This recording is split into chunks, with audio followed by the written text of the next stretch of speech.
Hello नमस्कार दोस्तों, मेरा नाम संजीव कुमार और आप देख रहे हैं एसके स्टडी अड्डा।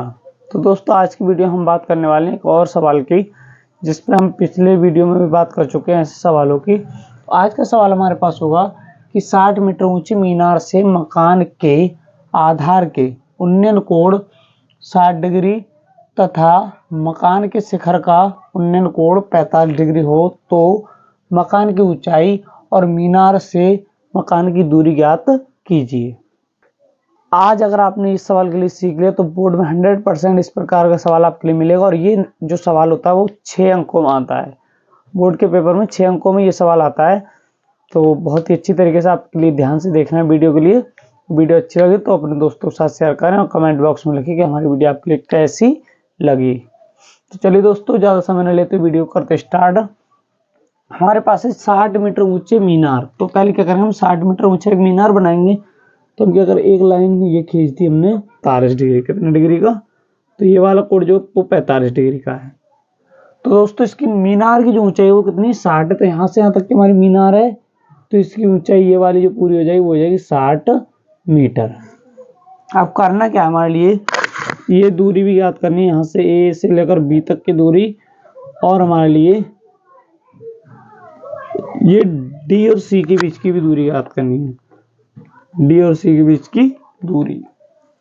तो हम लोग करेंगे क्या इसके लिए, सबसे पहले अब करेंगे इस सवाल के लिए। तो अगर हमारे लिए ये चीज पता होगी तो ये भी पता चल जाएगी आराम से। और ये पूरी लंबाई दी हुई है तो हम पहले tan 60 लगा लेते हैं। यहाँ पर ये 60 डिग्री वाला, कितने डिग्री वाला लगाएंगे, 60 वाला। हम देखते हैं इसमें क्या बन रहा है, एक समकोण त्रिभुज बन रहा है यहाँ पर। तो समकोण त्रिभुज में क्या होता है, tan थीटा जो होता है, tan थीटा बराबर होता है लंब बटे आधार। तो ये आधार है और ये लंब है। तो हमारे पास देखो लंब भी है और थीटा भी है, बस आधार निकालना तो हम इससे निकाल सकते हैं इसको। तो tan थीटा की जगह हमारे पास 60 है बराबर लंब हमारे पास है 60 डिग्री का, वो 60 मीटर। आधार कितना हमारे पास में x। देखो tan 60 का मान जो होता है वो होता है √3 और 60 बटे में x। इसको इधर गुणा करेंगे और इसकी गुणा इधर कर देंगे, इसके बटे में बंद करके। तो x बराबर हो जाएगा ये 60 बटे √3।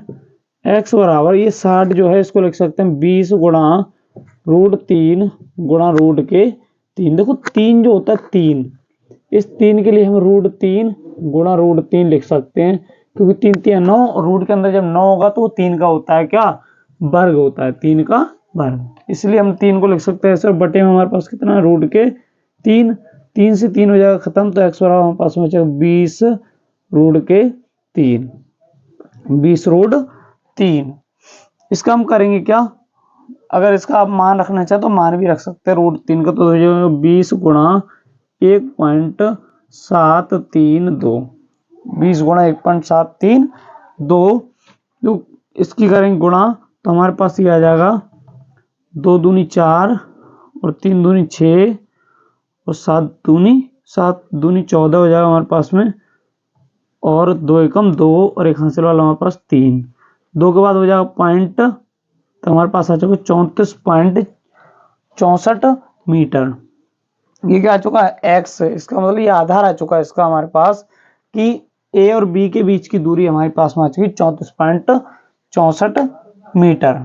अब निकालना क्या है हमारे लिए, तो ये वाली अगर 34 पॉइंट, ये होगी 34.64 अगर होगी, तो ये वाली भी 34.64 ही होगी। अब हमारे लिए करना क्या है, ये और निकालना है y।